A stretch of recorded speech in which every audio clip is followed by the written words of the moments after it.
ইমানাল্লাহ ওয়া রাসূলিহি, আল্লাহ যতগুলো রাসূল প্রেরণ করেছেন, নবী প্রেরণ করেছিলেন, তাদের উপরে বিশ্বাস স্থাপন করলাম। ওয়া কুতুবিহি ওয়া রাসূলিহি ওয়াল ইয়াউমিল আখির, আর কিয়ামতের উপরে আমি বিশ্বাস স্থাপন করলাম। ওয়াল ইয়াউমিল আখির ওয়াল কদরি খাইরিহি, আর ভালো মন্দ যা কিছু হয় সব কিছু তাকদীরের উপরে বিশ্বাস করতে হবে। ওয়াল কদরি খাইরিহি ওয়া শাররিহি মিনাল্লাহি তাআলা ওয়াল বাসি বা'দাল মাউত, আর মৃত্যুর পরে আমাকে এই জীবন সম্পর্কে আবার জাগ্রত করা হবে, প্রশ্ন করা হবে। এরকম 7টি বিষয় কি ঈমান আনয়ন করতে হবে। আমরা আল্লাহর মধ্যে এই বিষয়গুলি বিশ্বাস করি না বলেন? বিশ্বাস করি তো?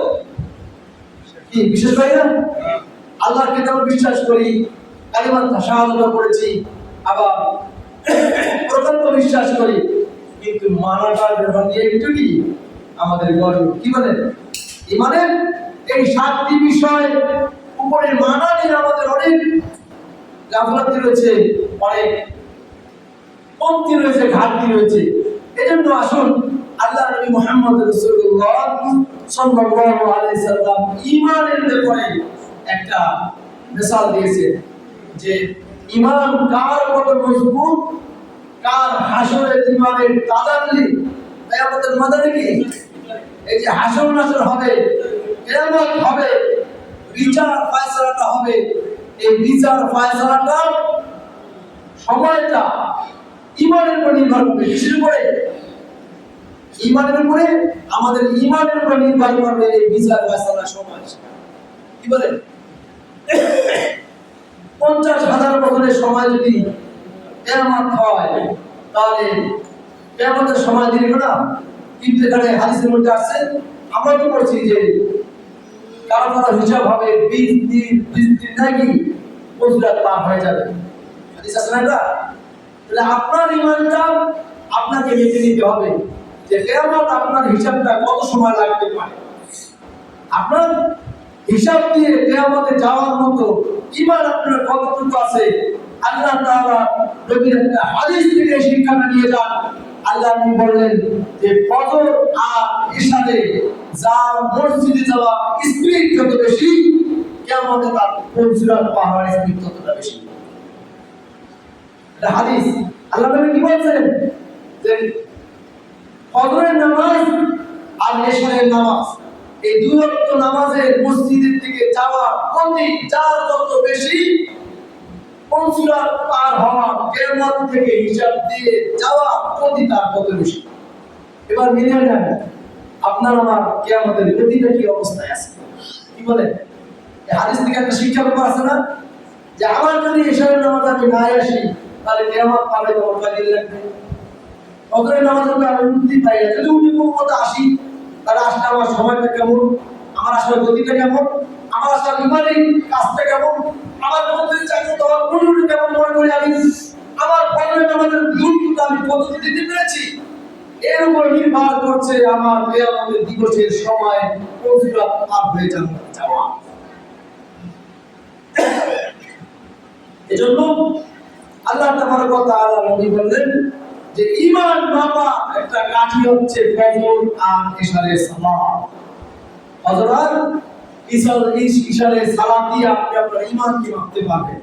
পরিষ্কার আল্লাহ নবী বলেছেন যে আপনার ফজরের সালাত, ফজরের নামাজ যত দ্রুত হবে, আপনার হিসাব তত সহজ হয়ে যাবে। আপনার ইশারের সালাত যত দ্রুত হবে, আপনার ফজিলত করার তত তার দ্রুত সময় লাগবে। আপনার ইশারের নামাজের যদি খবরই নাই থাকে, তাহলে আপনার কিয়ামতের খবরটা কি অবস্থা, এবার মনে মনে চিন্তা করে নেন আর ভেবে নেন। আমি বলিনি, আল্লাহ রাসূল বলেছেন, আমি শুধু আপনাদের প্রচারক বাহক হিসেবে আপনাদের কাছে পৌঁছে দিচ্ছি। আল্লাহ নবী বলেছেন, ও মুসলমান, ও বান্দা, ও উম্মত, শুনে রাখো, আমি তো থাকবো না, এমন কিছু বাণী তোমাদের শুনিয়ে যায়, যদি আমার ঈমানের উপরে, আমার বাণীর উপরে তোমার ঈমান থাকে, তাহলে কিয়ামত তোমার কেমন হবে, তোমার হাসর কেমন হবে তুমি নিজেই মাপতে পারবে। তোমার সালাত দিয়ে, তোমার যাকাত দিয়ে, তোমার ইবাদত দিয়ে তুমি তোমার নিজের ঈমান দিয়ে পরিপূর্ণ করে নিতে পারবে, নির্ধারণ করে নিতে পারবে যে তুমি কতটা মুমিন হতে পেরেছো, কতটুকু পাওয়া তোমার ঈমানে। আল্লাহ তাবারক ওয়া তাআলা আমাদের সবাইকে ঈমানের পাওয়ারে ইবাদতের পাওয়ারে শক্তিশালী আর তৌফিক দিন করুন আমিন। এরপর আসলে আল্লাহ তাআলা বললেন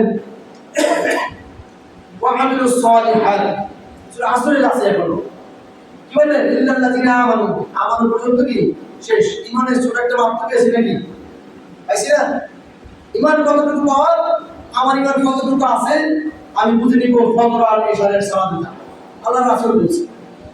এরপর বললেন আল্লাহ তাআলা ওয়া আমিলুস সালিহাত, এরপর যারা ভালো কাজগুলো করবে আল্লাহ তাআলার ভালো কাজগুলো করতে কি হয়েছে একটু দেখি। আল্লাহ তাবারক ওয়া তাআলা সূরা আসরের ওয়া আমিলুস সালিহাতের মধ্যে তাফসীরের মধ্যে আছে তা'মুরুনা বিল মা'রুফ ওয়া তানহাউনা আনিল মুনকার, শুধু নামাজ আর রোজা ধরা ওই ব্যক্তির ভালো কাজ উদ্দেশ্য হয় না, ওই ব্যক্তির ভালো কাজ নির্ধারণ হবে সমাজের যাবতীয় সমস্ত ভালো কাজ। বলেন আল্লাহ তাআলা বলেন তা'মুরুনা বিল মা'রুফ, যখন আপনি ভালো কাজের আদেশ করবেন, অর্থাৎ তানহাউনা আনিল মুনকার, আর আপনি খারাপ কাজ থেকে লোকদেরকে বিরত রাখবেন, বাধা দেবেন, বিরাবেন, নিষেধ করবেন। এখন আসেন এই ভালো কাজ আমার দ্বারা কতটুকু হয়, যদি আমি এই তা'মুরুনা বিল মা'রুফের আয়াতগুলোকে বিশ্লেষণ করি তাহলে আমরা খুঁজে পাবো যে আমি আমার সমাজে কয়েকটা ভালো কাজ করতে পেরেছি। মানে ঈমান নামার যন্ত্র কি কিয়ামত পর্যন্ত যেতে হবে? ঈমান কতটুকু আছে মাপার জন্য তো দুনিয়াতে আপনি নির্দিষ্ট মাপকাঠি পাচ্ছেন, আল্লাহ তাআলা দেখিয়ে দিয়েছেন, আল্লাহ নবী বলেছেন, আল্লাহ তাআলা বলেছেন তা'মুরুনা বিল মা'রুফ ওয়া তানহাউনা আনিল মুনকার। আপনি বলেন ভালো কাজ আদেশ করা ভালো কাজ না খারাপ কাজ? ভালো কাজ আদেশ করা ভালো না খারাপ? ইচ্ছে ভালো বলবেন, আর খারাপ কাজে বাধা দেওয়া অথবা নিষেধ করা এটাও কি ভালো কাজ? তাহলে আল্লাহ তাআলা বললেন যে তোমার সমাজে, তোমার অধীনে, তোমার রাষ্ট্রে, তোমার দেশে, তোমার অধীনস্থ অন্তত তোমার পরিবারের মধ্যে কয়েকটা ভালো কাজ তুমি আদেশ করতে পেরেছো আর কয়েকটা খারাপ কাজ থেকে তাদেরকে বাধা দিয়েছো। এটা যদি তুমি নিজে নিজে চিন্তা করো তাহলে তুমি আমিলুস সালিহাতের মধ্যে আছো কি নাই এটা বুঝতে পারবে।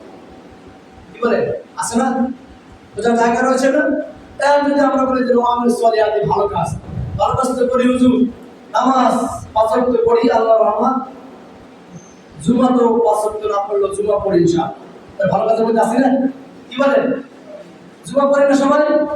জুমা আসছে এটা ভালো কাজ, এটা আপনার ফরজ, আপনার হায়াত বেঁচে আছে, আপনি বেঁচে আছেন, আপনার মধ্যে প্রাণ বায়ু আছে, এটা আসতেই হবে আপনাকে, এটা আপনি স্বীকার করে আসছেন আল্লাহর কাছে যে আল্লাহ আমি নামাজ আদায় করব, আপনার হুকুমের গোলামি করব, এটা স্বীকার করে আসছেন।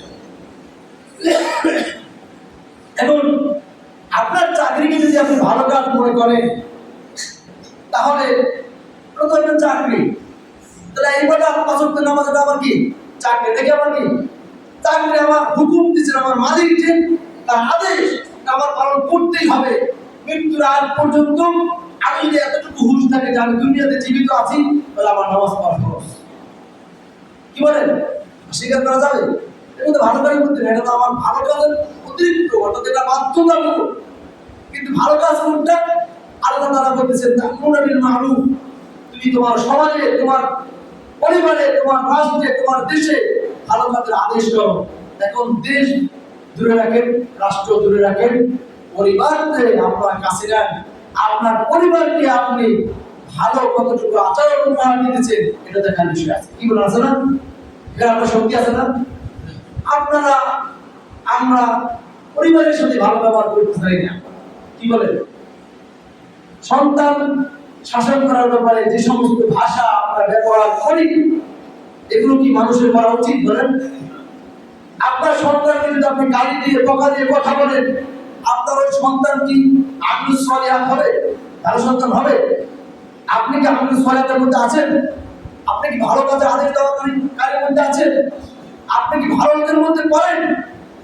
তাহলে আপনি নিজেকে নির্বাচন করেন, প্রসিদ্ধ করেন, নিজেকে পরিষ্কার করেন, জামাটা নয় অন্তর আত্মাকে পরিষ্কার করেন যে আমার পরিবারের সাথে আমার ভালো মুআশারা মুআমালাত করা আমার ফরজ। এটা কি ফরজ? পরিবারের সাথে গালি দিয়ে বকা দিয়ে কথা বলা জায়েজ নেই, এটা নিষেধ, সম্পূর্ণ হারাম।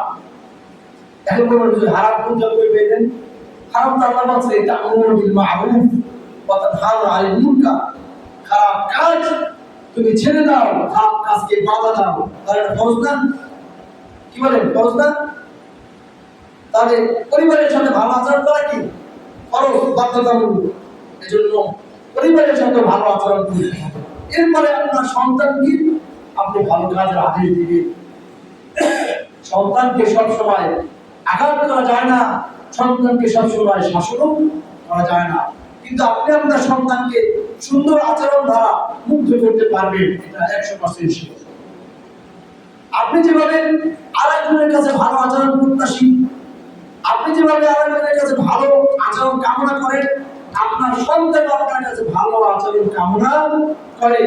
আপনার আচরণ দ্বারা আপনার পরিবার, আপনার ছেলে, আপনার সন্তানকে আপনি আমিলুস সালিহাত ভালো কাজের মধ্যে উৎসাহিত করতে পারবেন। এটা কোরআন আর হাদিসের ওষুধ। এটা কি কোরআন হাদিসের ট্রিটমেন্ট, এটা করে দেখেন পারবেন। আপনার সন্তানকে আপনি অনেকভাবে আদর করেন, স্নেহ করেন, ভালোবাসেন, কিন্তু আমিলুস সালিহাতের ব্যাপারে, ভালো কাজের ব্যাপারে, ভালো আদেশের ব্যাপারে ভালোবাসেন।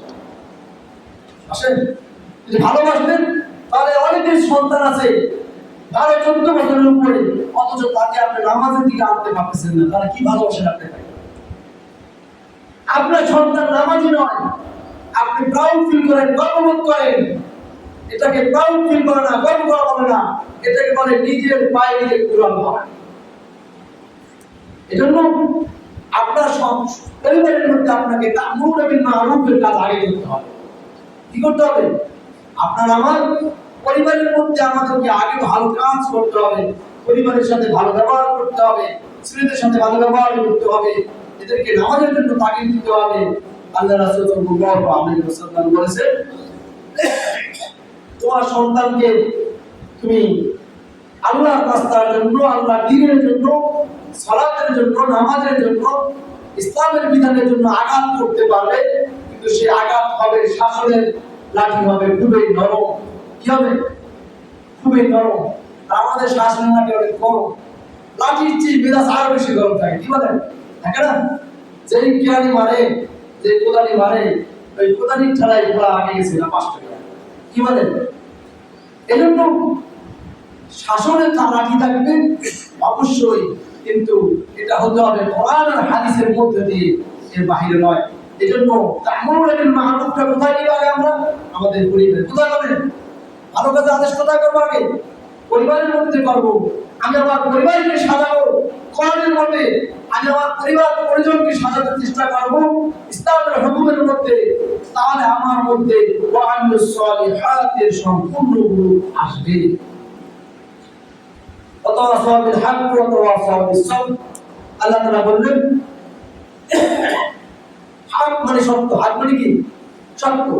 তাহলে আর সবর হচ্ছে ধৈর্য। এই সবর আর ধৈর্য আপনাকে কি পরিমাণ নিতে হবে? এই পরিমাণ নিতে হবে যে পরিমাণ আল্লাহ তাবারক ওয়া তাআলা আপনাকে বিপদ দেয়। ধৈর্য কতদিন ধরবো? কারণ হুজুর কত আর ধৈর্য ধরবো? এই অভাব বুঝে আর দূর হবে না। আমি বলবো আপনার অভাব যত বেশি, আপনার জান্নাত তত কাছে। সুবহানাল্লাহ। আপনার পরিবারের অভাব যত বেশি, আল্লাহ রাসূল বলেন তার জান্নাত তত কাছে। আপনি সচ্ছলতা যত বেশি, আপনার জান্নাত তত দূরে। চিন্তা করে দেখেন, আল্লাহ রাসূল বলেন। এজন্য আল্লাহ তাবারক ওয়া তাআলা কোরআনে কারীমের কাছে, সূরা আসরের কাছে অনেক উপদেশ রয়েছে। আমরা যারা সূরা আসর পারি না, শিখে নিব। আর বাংলা কোরআন শরীফ রয়েছে, এখন তো মোবাইলের যুগ। সূরা আসরের তাফসীর শুনবেন, সাহায্য দিবেন, নেট থেকে নামাবেন, এবার শুনবেন। বহুত উপদেশ আছে সূরা আসরের মধ্যে।